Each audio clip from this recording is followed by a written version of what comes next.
लालची दुकानदार। अनाजपुर नाम के गांव में झूलूराम नाम का एक आदमी रहता था। वहां उसकी एक किराने की दुकान थी। वो गांव के सारे लोगों को अनाज और बाकी राशन बेचता था।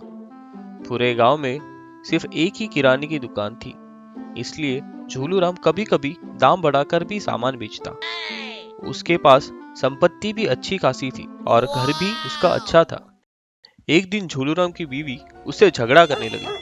वो बोली कि वो घर के बढ़ते खर्चे से तंग आ गई है। वो दोनों बहुत समय से कहीं घूमने फिरने भी नहीं गए थे। उसकी बीवी की विदेश घूमने की बहुत इच्छा थी। विदेश घूमने जाने के लिए काफी पैसे लगते हैं। अब ऐसी परेशानी में आकर झूलूराम ने सामान के दाम बढ़ा दिए। लोग परेशान हुए, पर वो किसी का कुछ नहीं सुनता था। अरे झोलू राम, ये सब दाम इतने क्यों बढ़ा दिए? शक्कर 10 रुपए किलो से महंगी और चावल 20। तो मैं क्या करूं? माल ही महंगा आ रहा है।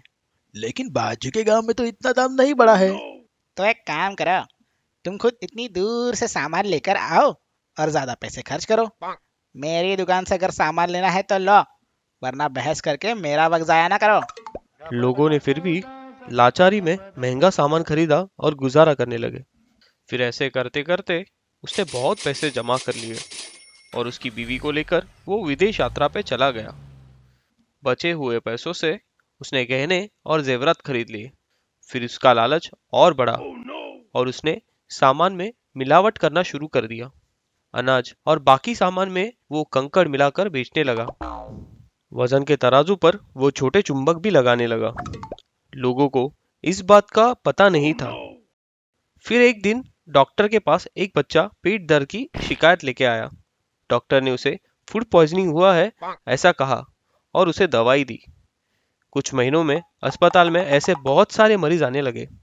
झूलूराम अपने लिए अच्छा अनाज बाजू में निकालता और दूसरों को मिलावटी सामान बेचता था। फिर एक दिन उसको उसका खास दोस्त भोलूराम रास्ते में मिला। अरे झोलू राम, अरे कैसे हो? मेरी बेटी पिंकी का कल जन्मदिन है।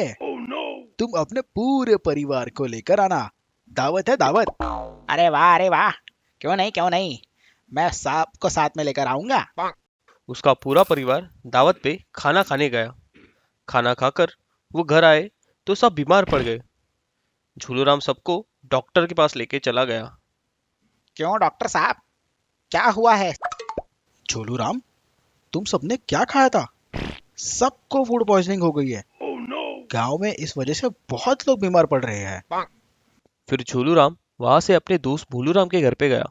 वहां पर जाकर वो भोलू पे बरस पड़ा। अरे भोलू, क्या रे, तुमने हम सबको क्या खिलाया था? हम सब बीमार पड़ गए। अरे भाई, गुस्सा क्यों कर रहे हो?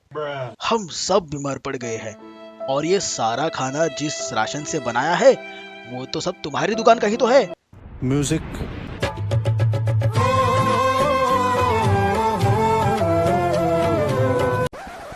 झूलूराम चौंक गया।